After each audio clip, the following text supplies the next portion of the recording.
Hello, Pastor Nins here from How, Toronto.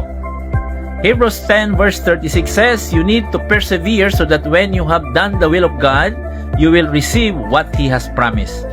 Dumating man ang pagsubok sa buhay natin, hindi nangahulugan na tayo pinapahirapan ng Diyos. Hindi po nanggagaling sa Diyos ang paghihirap. Ito ay Kanyang inaalaw para lalo tayong manalig sa Kanya. I have a good news for you na tayong mga anak ng Diyos at nagmamahal kay Kristo. We must persevere or magpakatatag sa ating pananampalataya sa oras na tayo ay nasusubok.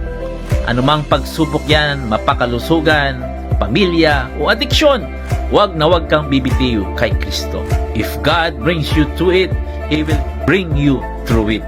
God is with you through the fire. If you tempted to quit, quitting is not an option. Be steadfast. For sure kapatid, malalampasan mo yan.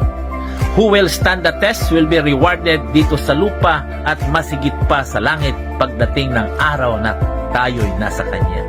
Kaya kapatid, never give up. The reward will be overwhelming. Kay Kristo, we are united.